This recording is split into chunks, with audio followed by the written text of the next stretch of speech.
نحمده ونصلي ونسلم على رسوله الكريم أما بعد فقد قال الله تبارك وتعالى في القرآن المجيد والفرقان الحميد أعوذ بالله من الشيطان الرجيم بسم الله الرحمن الرحيم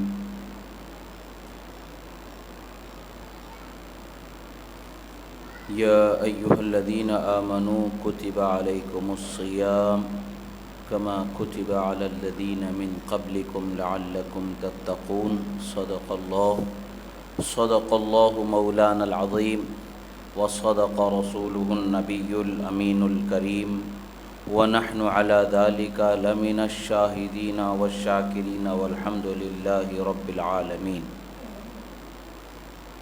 اللہ رب العزت کا بے پناہ شکر و احسان کہ اللہ رب العزت نے اس کے حبیب کریم صلی اللہ تعالی علیہ وسلم کے ماننے والے ایمان والے بندوں میں ہمیں پیدا فرمایا۔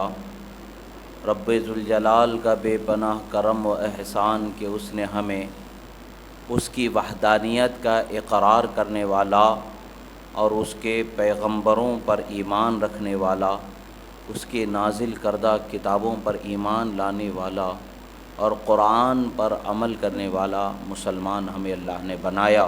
یہ اللہ رب العزت کا بے پناہ شکر احسان ہے۔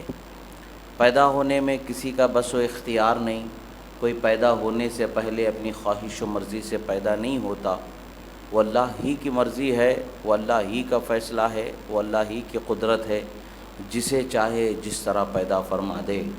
اللہ کا شکر ہے کہ اللہ نے ہمیں انسان بنایا، اللہ کا شکر ہے کہ اللہ نے ہمیں پھر عقل و ہوش والا بنایا، اللہ کا شکر ہے کہ اللہ نے ہمیں زبان سے بولنے والا، آنکھ سے دیکھنے والا بنایا۔ الغرض اللہ کا شکر ہم جتنا بھی کریں، اس کی بخشی ہوئی جو زندگی اور جو ذات ہمیں اللہ نے ہمارے وجود کو بخشا ہے، اس کی ہر کڑی پر، ہر حصے پر، ہر حیثیت سے اگر ہم زندگی بھر شکر ادا کرتے رہیں تب بھی اس کا حق ادا نہیں ہوگا۔ یہ اسی کی شان ہے جو خالق ہونا ہے، وہی رب ہے، وہی رزق دینے والا ہے۔ جب اللہ نے ہمیں پیدا فرمایا ہے تو اللہ تبارک و تعالیٰ کا شکر بجا لانا یہ ہمارا ذمہ ہے۔ کچھ طریقے ایسے ہیں کہ جس خاص طریقے سے شکر بجا لانا ہم پر ضرور کیا گیا، کچھ خاص طریقے سے خدا کی بندگی کرنا ہم پر فرض کیا گیا، خدا کی عبادت کرنا ہم پر فرض کیا گیا۔ وجہ کیا ہے؟ وہ ہمارا خالق ہے، وہ ہمارا معبود ہے، ہم اس کے بندے ہیں، ہم اس کے مخلوق ہیں، وہ ہمارا خالق ہے، وہ معبود ہے، ہم اس کے بندے ہیں۔ اس نے ہمیں پیدا فرمایا ہے، اسی لیے ہم اس کی عبادت کرتے ہیں، اسی کی عبادت کرتے، اس کے سوا کسی کو عبادت کے لائق جانتے بھی نہیں۔ عبادت کرنا تو بہت دور کی بات ہے۔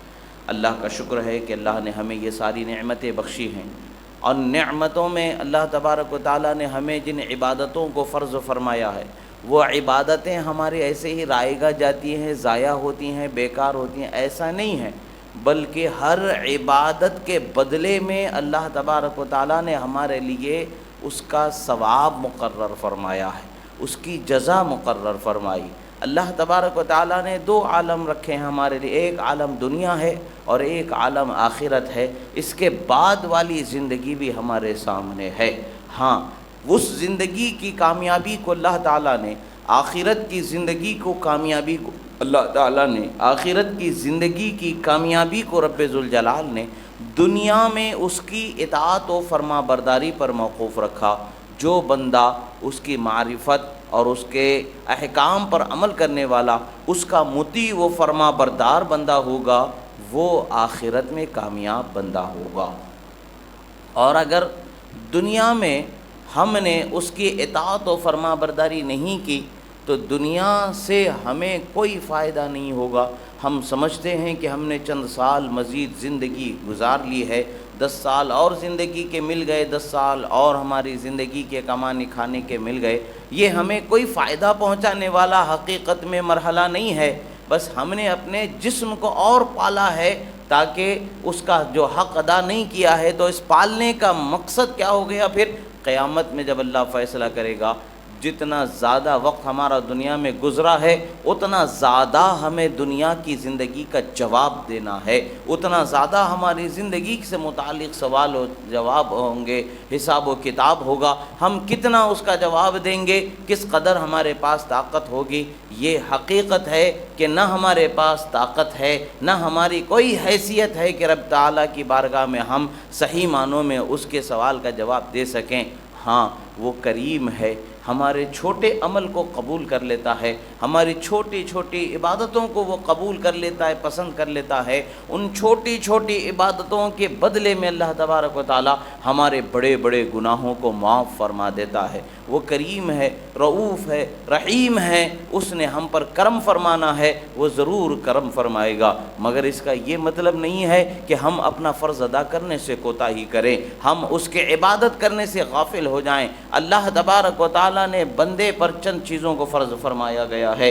رسول اکرم صلی اللہ تعالیٰ علیہ وسلم فرماتے ہیں بنی الاسلام علی خمس، اسلام کی بنیاد 5 چیزوں پر رکھی گئی ہے۔ ایک سب سے پہلے چیز تو لا الہ الا اللہ محمد الرسول اللہ، یعنی ایمان ہے، اللہ کی وحدانیت کا اقرار کرنا اور اس کے رسول کے سچے رسول اور اس کے بندے ہونے کا اقرار کرنا۔ اور پھر ایمان کی تفصیل ہے، ایمان کا اجمال بھی ذکر ہوتا ہے، ایمان کی تفصیل بھی ہے، یعنی اللہ تبارک و تعالیٰ نے جو کچھ اپنے دین کو اس کے پیغمبروں کے ذریعے ہم تک پہنچایا ہے، ہم سے پہلے والے لوگوں تک اور آخری نبی کے ذریعے ہم تک جو پہنچا ہے، اس دین کو ماننا، کتاب کو ماننا، رسولوں کو ماننا، اس کے نازل کردہ کتابوں کو ماننا، فرشتوں کو ماننا، جنت و دوزخ، مرنے کے بعد کی زندگی، یہ ساری چیزیں ایمان میں لا الہ الا اللہ محمد الرسول اللہ میں یہ ساری چیزیں داخل ہو جاتی ہیں۔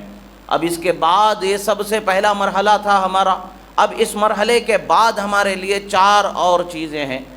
سب سے پہلی چیز نماز ہے، جو دن میں 5 وقتوں پر فرض کی گئی ہے، اور آج افسوس کی بات ہے کہ ہمارا حال کیسا ہوتا جا رہا ہے، عبادت سے غفلت ہماری کیسے بنتی جا رہی ہے، عبادت سے کوتاہی ہمارے کیسے ہوتی جا رہی ہے، نمازوں سے دوری ہماری زندگی کیسے بنتی جا رہی ہے۔ کیا ہم اللہ کی بارگاہ میں حساب دینے کے قابل ہو چکے ہیں؟ معاذ اللہ، ایسا تو کبھی نہیں ہوا ہے۔ ہمیں نمازوں کی غفلت سے اپنے آپ کو دور کرنا ہے۔ اگر کسی وجہ سے، کسی معاملے سے، سفر یا کوئی پریشانی کی وجہ سے اس کو کوئی نماز پڑھنا ممکن نہ ہوا، اس وقت پر میسر نہیں ہوا یا بھول گیا، تو اس کو فوراً بعد میں اس نماز کی قضا کر لینا چاہیے، تاکہ اللہ کی بارگاہ میں ہم گناہ سے بچیں۔ اللہ تبارک و تعالی رحیم ضرور ہے، مگر اللہ تعالی جس طرح سے رحمان ہے اسی طریقے سے قہار بھی ہے، جس طریقے سے رحیم ہے اسی طریقے سے جبار بھی ہے۔ اللہ تبارک و تعالی اگر چاہے تو اس عذاب کو کوئی روک نہیں سکتا جو خدا دینا چاہے، وہ کریم ہے، کرم فرما دیتا ہے۔ اب ہم پر نماز 5 وقت کی فرض ہے، 5 وقت کی نمازوں کو ادا کرنا چاہیے، اس کے وقت پر ادا کرنا چاہیے، اور اگر وقت چکا کر کے ادا کر دیتے ہیں، وقت ٹلا کر کے ادا کرتے ہیں، کسی مجبوری، کسی پریشانی کی وجہ سے ہے تو معاف ہو سکتا ہے، مگر اگر جان بوجھ کر کے قصداً نماز سے غفلت اور نماز کو اہمیت نہ دیتے ہوئے کرنا، یہ بہت بڑا گناہ ہے۔ بسا اوقات سخت احکام بھی اس سے آ جاتے ہیں۔ اللہ کا شکر ہے کہ مومن نماز کو ہلکا جان کر کے نماز سے غفلت نہیں کرتا۔ ہاں گناہ ضرور ہو جاتے ہیں، خطا ضرور ہو جاتی ہے، ہماری کمزوری ہے عمل کی، ہم اپنی کمزوریوں کی وجہ سے اس سے غفلت کر جاتے ہیں، مگر یاد رکھیں ہمت کرنے سے، حوصلہ رکھنے سے، عادت بنانے سے ضرور اس کی عادت بن جاتی ہے۔ آپ جہاں بھی ہوں جب تک کہ نماز ادا نہیں کریں گے آپ کو سکون نہیں ملے گا، ایک عادت بنانے کی ہے۔ اب اللہ کے فضل و کرم سے آسانی سے عادت بننے کا مہینہ ہمارے سامنے آ رہا ہے، رمضان المبارک کا مہینہ ہمارے سامنے آ رہا ہے۔ ایک مہینہ اگر ہم عادت کر لیں، بزرگوں نے کہا ہے کہ اگر کوئی بندہ 20 دن کسی چیز کو مسلسل کرتا ہے تو وہ اس کے روٹین میں آنے لگ جاتی ہے، اس کی عادت بن جاتی ہے۔ اب اس کے لیے اس کو خاص طور سے اس کی طرف توجہ کرنے کی ضرورت نہیں ہوتی ہے۔ اگر ہم نے پابندی کر لی تو یقیناً ہمیں آسانی ہو جائے گی۔ ہم اپنے وقت کو، اپنے کام کو جس طریقے سے رمضان المبارک میں بانٹ لیتے ہیں، اسی طریقے سے ہمیں آگے کے دنوں میں بھی اسی طریقے سے کرنا چاہیے۔ غلط بات ہے کہ ہم نمازوں سے غافل ہوتے ہیں، اچھی بات ہے کہ ہم نمازوں پر پابندی کرنے والے ہو جائیں۔ جو اب یہ مہینہ ہے تو ہمارے لیے رمضان کا مہینہ کیا ہے؟ پورے سال بھر کی ہماری جو غفلتوں کی زندگی ہے، جو غفلتوں کی چادر ہم پر پڑی ہوئی ہے، اس کو دور کرنے اور ہمیں مکمل طور پر ٹرین کرنے والا مہینہ ہے۔ پوری ٹریننگ ہو جاتی ہے اس مہینے میں، آدمی کو بھوک پیاس کی ٹریننگ ہو جاتی ہے، نیند کم لینا، کام کرنا، یہ ساری چیزیں اس میں ہو جاتی ہیں، نمازوں کی پابندی کی عادت ہو جاتی ہے، قرآن کی تلاوت کی عادت ہو جاتی ہے، روزے کی عادت ہو جاتی ہے، تسبیح تحلیل کی عادت ہو جاتی ہے، جھوٹ بولنے سے آدمی رک جاتا ہے، غلط بات کرنے سے آدمی رک جاتا ہے، گناہ کرنے سے آدمی رک جاتا ہے۔ یعنی ہمیں پریکٹیکل طور پر ایک ٹریننگ دینے والا مہینہ ہے۔ اس مہینے کو ہمیں قدر کی نگاہ سے دیکھنا ہے اور اس مہینے کی عظمت کو ہمیں صحیح معنوں میں اپنے عمل کے دور سے اخلاق و کردار کو سنوارنے کے لحاظ سے اپنی زندگی میں اتارنے کی ضرورت ہے۔ آج ہمارے سامنے اللہ کے فضل و کرم سے عظیم مہینہ رمضان المبارک کا مہینہ آ رہا ہے۔ اللہ پاک نے قرآن مجید میں فرمایا، اے ایمان والو، جس طرح سے تم سے پہلے والی امتوں پر بھی فرض کیے گئے تھے روزے، اسی طریقے سے تم پر بھی روزوں کو فرض کیا گیا ہے۔ پتہ کیا چلتا ہے؟ روزہ رکھنے میں امت محمدیہ تنہا اکیلی نہیں ہے، بلکہ امت محمدیہ سے پہلے کے لوگوں پر بھی روزوں کو اللہ تبارک و تعالیٰ نے فرض فرمایا۔ یہی وجہ ہے کہ دوسرا جو فرض ہے، جیسا کہ 5 بنیادیں ہیں اسلام کی، تو ایک تو شہادت ہے، کلمہ طیبہ، جو اللہ کی وحدانیت اور رسول کی رسالت اور دین کی شہادت اور ایمان ہے۔ اس کے بعد کا مرحلہ ہے نماز، اس کے بعد ہے رمضان المبارک کے روزے رکھنا۔ یہ دوسرا بنیاد ہے، دوسرا پلر بول سکتے ہیں، دوسری بنیاد ہے، یہ دوسری عظیم چیز، دوسرا فرض ہے۔ اب اس کے بعد ہے زکوٰۃ ادا کرنا، مالداروں کے لیے ہے زکوٰۃ ادا کرنا، اور جب ان کے مال پر سال پورا ہو جاتا ہے تو وہ زکوٰۃ ان پر فرض ہو جاتی ہے۔ اس طریقے سے ہم سمجھ کے آسانی سے پکڑ کے چل سکتے ہیں، 1000 میں 25 روپے زکوٰۃ فرض ہوتی ہے، جو سال بھر گزر گیا ہے تو اس کے اعتبار سے آپ پکڑ کے چل سکتے ہیں۔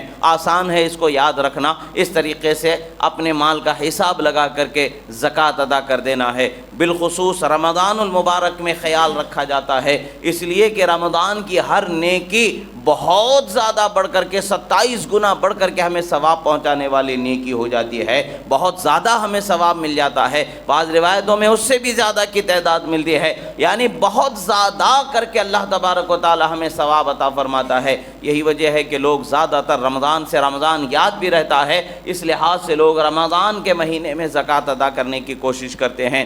یہ تیسرا اہم فرض ہے۔ اب اس کے بعد ہمارے لیے ہے وہ حج ادا کرنا۔ اگر ہمارے پاس مال ہے، سفر کرنے کی طاقت ہے، اور جتنے دن ہم سفر کے لیے جا کر آئیں گے اتنے دن اپنے گھر والوں کے لیے سفر، گھر کے خرچ کے لیے پیسے، ان کی ضرورتوں کو رکھ کر کے جانا بھی ہمارے پاس اگر مال کے اضافی چیزوں میں سے سب چیزیں ہیں، تب ہم پر حج فرض ہو جائے گا۔ آسانیاں، سہولتیں ہونی چاہیے سفر کی، اس طریقے سے ہم پر فرض ہو جائے گا۔ یہ 4 چیزیں ہیں ایمان کے بعد، یہ 4 چیزیں ہیں نماز، روزہ اور زکوٰۃ اور حج۔ 2 چیزیں تو مالداروں کی ہیں، 2 چیزیں تو مالدار کیا غریب کیا، ہر امیر غریب سب کے لیے ہے۔ یہ سب چیزوں کو ہمیں سیکھنے کا، اپنی زندگی میں پریکٹیکلی عمل میں لانے کا اور اپنے آپ کو تربیت میں ٹرین کرنے کا یہ مہینہ اللہ تبارک و تعالیٰ نے ہمیں رمضان المبارک کا مہینہ عطا فرمایا ہے۔ اس مہینے کی قدر کرنی چاہیے، اور عبادتوں سے ہمیں جو غفلت اور کوتاہی ہم نے اپنی بنائی ہے اس سے دور رکھنی چاہیے۔ آدمی اگر قرآن شریف پڑھنا سیکھنا چاہے تو بہت آسانی سے سیکھ سکتا ہے۔ 30 حروف ہوتے ہیں، 29 حروف ہیں قرآن مجید کی عربی زبان کے، 29 حروف سمجھ گئے تو وہ آسانی سے روز ایک حرف سمجھ سکتا ہے، روز ایک حرف سیکھ سکتا ہے۔ تھوڑی سی اور محنت کر لے تو 1 مہینے میں وہ قرآن دیکھ کر کے پڑھنا سیکھ سکتا ہے۔ جس کو نہیں آتا ہے وہ بھی سیکھ سکتا ہے، جس کو نہیں آ رہا ہے وہ اگر اس کو ممکن نہیں ہے تو کوشش تو کر سکتا ہے، تھوڑا تھوڑا تو کر سکتا ہے۔ قرآن مجید کا ایک حرف بھی اگر کوئی پڑھتا ہے تو اللہ تبارک و تعالیٰ اسے 10 نیکیاں عطا فرما دیتا ہے۔ ایک حرف کے بدلے میں 10 نیکیاں مل رہی ہیں، جیسا کہ حضرت عبداللہ ابن عباس رضی اللہ تعالی عنہما سے روایت ہے۔ سرکار مدینہ صلی اللہ تعالیٰ علیہ وسلم ارشاد فرماتے ہیں، جو قرآن مجید کا ایک حرف پڑھتا ہے اللہ تبارک و تعالیٰ اسے 10 نیکیاں عطا فرما دیتا ہے۔ پھر سرکار فرماتے لا اقول الف لام میم حرف بل الف حرف ولام حرف ومیم حرف او کما قال رسول اللہ صلی اللہ علیہ وسلم۔ سرکار فرماتے میں یہ نہیں کہتا کہ الف لام میم یہ پورا ایک حرف ہے، بلکہ الف ایک حرف ہے، لام ایک حرف ہے، میم ایک حرف ہے، یعنی آپ کو الف لام میم اگر صرف 3 حرف پڑھ رہے ہیں تو 3 نیکیاں آپ کو مل رہی ہیں۔ اللہ کے کلام کے پڑھنے کی بڑی برکتیں ہیں، اور رمضان المبارک میں آج ہمارے نوجوانوں کے لیے بہت بڑی غفلت کی بات یہ ہو رہی ہے کہ وہ روزوں سے غافل ہوتے ہیں، صدقہ خیرات سے غافل ہو جاتے ہیں۔ ہمیں رمضان المبارک میں صدقہ خیرات کی طرف توجہ کرنی چاہیے، زکوٰۃ کی ادا کرنے کی طرف توجہ کرنی چاہیے۔ اپنے اطراف میں دیکھیں کون غریب ہے، وہ جو مستحق زکوٰۃ ہے اسے ضرور زکوٰۃ دے کر کے اسے مضبوط کرنے کی کوشش کریں۔ اپنے رشتہ داروں میں اگر کوئی غریب ہے تو اس کا زیادہ حق ہے، آپ کو اس کا خیال رکھنا زیادہ ہے، دوسروں سے بنسبت دوسروں کے ان کا خیال رکھنا آپ کے لیے زیادہ ذمہ بن جاتا ہے۔ دوہرا ثواب اللہ تبارک و تعالیٰ آپ کو عطا فرماتا ہے، ایک تو فرض ادا کرنے کا ثواب، دوسرا رشتہ داروں کا خیال رکھنے کا ثواب، یہ ساری چیزیں آتی ہیں۔ اور بزرگوں نے بھی فرمایا ہے، بلکہ حقیقت ہے، مال کی اگر زکوٰۃ ادا کر دی جائے تو مال عام طور سے نقصان سے اللہ تعالیٰ محفوظ فرما دیتا ہے۔ کبھی کبھی آزمائش کے طور پر کوئی چیز چلے جاتی ہے، بندے کے صبر کو آزمانے کے لیے، اللہ کی بارگاہ میں صابر و شاکر رہنے کے لیے، آزمانے کے لیے کبھی کوئی چیز ہو جاتی ہے، یا پھر کبھی بلا کو ٹالنے کے لیے اللہ تبارک و تعالیٰ کوئی چیز ایسے آزمائش میں اسے مبتلا کر دے، وہ تو ہو سکتا ہے، ورنہ عام طور سے یہی ہے کہ وہ زکوٰۃ ادا کرنے والے اپنے مال کو محفوظ کر لیتے ہیں، پاک کر لیتے ہیں۔ اللہ تبارک و تعالیٰ ان کے مال کی حفاظت فرماتا ہے، جان کی حفاظت فرماتا ہے۔ یہ ساری چیزیں ہیں آج ہمارے پاس معاشرے کے اندر، حالات اس قدر بدلتے جا رہے ہیں اور بے راہ روی کی طرف بڑھتے جا رہے ہیں کہ گناہ سے ہمارے ذہن و فکر سے خوف ختم ہوتا جا رہا ہے۔ ہم گناہ سے ڈرنا چھوڑ دیے ہیں، گناہوں سے دور ہونا ہم نے چھوڑ دیا ہے، اپنی نگاہوں کو سنبھالنا ہم نے چھوڑ دیا ہے، اپنے اخلاق و کردار کو سنوارنا ہم نے چھوڑ دیا ہے۔ آج وجہ اس کی یہی ہے کہ گناہ پر گناہ عام اس طرح ہوتے جا رہے ہیں کہ قیامت کی نشانیاں کھلی طور پر سمجھ میں آ رہی ہیں۔ ہمیں اپنے اخلاق و کردار کو سنوارنے کی ضرورت ہے۔ ہمارے آقا و مولا صلی اللہ علیہ وسلم کو جس بات سے خوشی ملتی ہے اس بات پر عمل کرنا ہے، جس بات سے وہ راضی ہوتے ہیں اس بات پر عمل کرنا ہے، وہ کام ہمیں کرنا ہے۔ گناہوں سے، زنا سے، شراب سے، جوا سے، چوری سے، بیاج سے ہمیں اپنے آپ کو دور رکھنا ہے۔ اور خاص طور سے ایک چیز کی طرف توجہ دلانا چاہوں گا، سونے چاندی کی قیمتیں جو بڑھتی جا رہی ہیں، ان قیمتوں کے اعتبار سے شادی بیاہ کے مسئلے میں جو عورت کا جو مہر رکھا جا رہا ہے وہ چاندی کی قیمت بڑھتی جا رہی ہے، آسمان چھوتی جا رہی ہے۔ جو پہلے کی قیمت کے بنسبت آج چاندی کی قیمت بہت زیادہ ہوتی جا رہی ہے۔ حق مہر جو عورت کا مہر ہے ہمارے لیے 10 درہم کم سے کم ہونے چاہیے، اس سے کم اگر مہر رکھیں گے بھی تو وہ مہر نہیں ہوگا، بلکہ 10 درہم ہی ہم پر دینا ضروری ہوگا۔ 10 درہم آج کے گرام کے اعتبار سے دیکھا جائے تو 30 پر 1 گرام ہوتا ہے، 30 گرام کچھ ملی گرام، تقریباً 30 پر 1 گرام ہو سکتا ہے، ہوتا ہے۔ تو یہ اس اعتبار سے آئندہ نکاحوں و شادی بیاہ کے موقع پر مہر مقرر کرے تو پیسے رکھنے میں چونکہ قیمت آگے پیچھے اوپر نیچے ہو رہی ہے تو اس کا لحاظ نہ کرتے ہوئے چاندی کا لحاظ رکھا جائے، 30 پر 1 گرام چاندی ہی کو لکھا جائے اور چاندی ہی کا کوئی زیور دیا جائے، یا پھر اس کو بعد میں جیسی سہولت ہوتی دی جائے۔ یہ آسانی ہے، گناہ سے بچنے کا ذریعہ ہے، اور یہ ہمارا فرض ہے جو ادا کرنا ہے۔ چونکہ قیمتیں بڑھ رہی ہیں لوگ اس سے غافل ہو جاتے ہیں۔ مہر کی اہمیت لوگوں کے ذہن و فکر میں نہیں ہے، بلکہ مہر بہت اہم چیز ہے، یہ بہت فرض چیز ہے، اس کے بغیر نکاح قائم نہیں ہوتا ہے۔ آپ کو ضروری ہے اس کا ادا کرنا۔ ہاں، اگر آپ کی بیوی معاف کر دیتی ہے، معاف کرنا ضروری نہیں ہے اس پر، وہ اس کا حق ہے، مطالبہ کر سکتی ہے آپ سے، جیسے قرض خواہ اپنے قرضدار سے وہ قرض کے لیے مطالبہ کر سکتا ہے، ویسا اس کو حق ہے، وہ مانگ سکتی ہے، اس کا وہ حق ہے وہ دینا، اس کا ہم پر شوہروں پر فرض ہے بیویوں کا مہر دینا۔ تو یہ مہر کی مقدار میں بھی خیال رکھیں کہ قیمتیں اوپر نیچے ہو رہی ہیں، آج کی قیمت کیا ہے، کل کی قیمت کیا ہے، پتہ کرنا یہ مشکل ہوتا جا رہا ہے، تو اس کا لحاظ اسی طریقے سے کریں، سیدھے سے چاندی گرام کی مقدار میں لکھوا دیں تاکہ جب بھی وہ جو بھی ہوگی اس قیمت سے اس کا مہر ادا کرنا آپ کے لیے آسان ہو، اور کچھ کمی کر کے اس کے حق میں کمی کرنے والے ہو کر کے اللہ کی بارگاہ میں جواب دینے سے بچنے کا موقع ملتا ہے۔ رسول اکرم صلی اللہ تعالیٰ علیہ وسلم نے رمضان المبارک کے عظمتوں فضیلتوں سے متعلق سے ارشاد فرمایا ہے۔ اللہ کے رسول صلی اللہ تعالیٰ علیہ وسلم، امام احمد ابن حنبل روایت فرماتے ہیں، رمضان المبارک کا مہینہ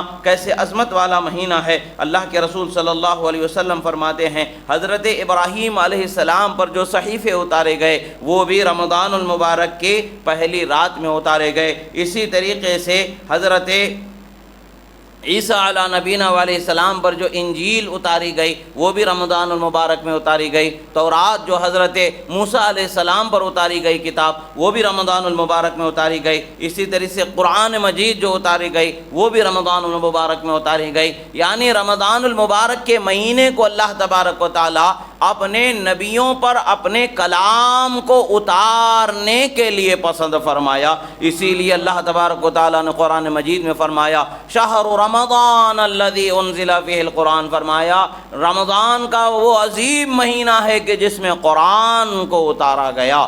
ہمارے لیے یہ مہینہ نگاہوں کے سامنے، چند دن گزریں گے ہم رمضان میں شامل ہو جائیں گے۔ اللہ کے فضل سے اگر ہمیں زندگی اتنی مل گئی یقیناً رمضان کی برکتوں سے مالا مال ہو جائیں گے۔ زندگی کا کوئی بھروسہ نہیں کب کیا کیا کس طریقے سے ہو جائے۔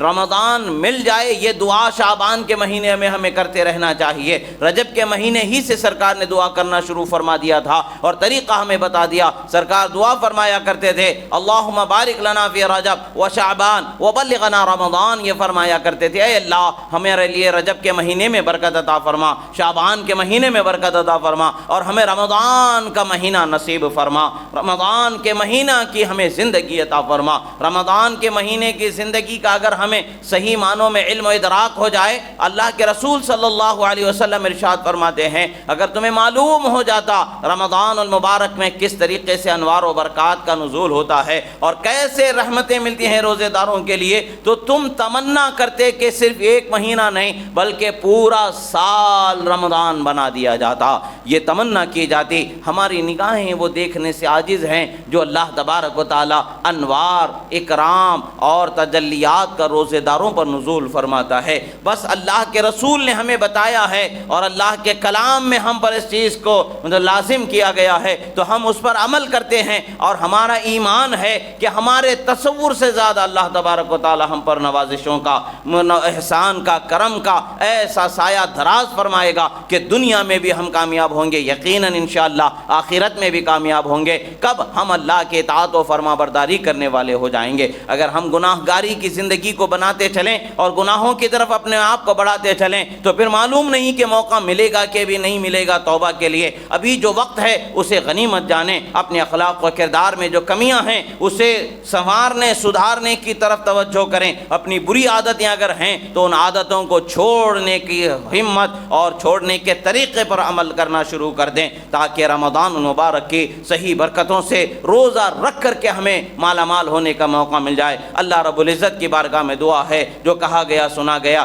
کہنے میں سننے میں جو غلطی ہوئی اللہ تعالیٰ اسے معاف فرمائے، جو حق و صحیح کہا گیا اللہ تعالیٰ اسے قبول فرمائے۔ پروردگار ہم گناہ گار ہیں مولا ہمارے گناہوں کو معاف فرما، ہم خطا کار ہیں مولا ہماری خطاؤں کو معاف فرما۔ پروردگار تیرے حبیب کریم صلی اللہ علیہ وسلم کے صدقے و فعل میں مولا عالم اسلام میں جہاں کہیں بھی مسلمانوں پر ظلم ہو رہا ہے مولا ظالموں کو نیست و نابود فرما، مظلوم مسلمانوں کی مدد فرما۔ پروردگار اسلام دشمن جتنی بھی طاقتیں ہیں مولا سب کو نیست و نابود فرما۔ مولا مسلمانوں کو حوصلہ، طاقت و ہمت عطا فرما۔ مولا مسلمانوں کو گناہوں سے بچنے کی توفیق عطا فرما، ظلم نہ کرنے کی توفیق عطا فرما، ظلم کا ساتھ نہ دینے کی توفیق عطا فرما۔ پروردگار جہاں کہیں بھی بیواؤں، یتیم اور بے سہارا بچے مولا، بیواؤں کے لیے، یتیموں، بے سہارا بچوں کے لیے مولا اسباب و سہارے وقف و نگہبان مہیا فرما۔ مولا ہمارے ملک میں ہمیں امن، امان، چین، سکون، سلامتی عطا فرما۔ اقول قولی ھذا استغفر اللہ لی ولکم ولسائر المؤمنین وما علینا الا البلاغ المبین برحمتک یا ارحم الراحمین۔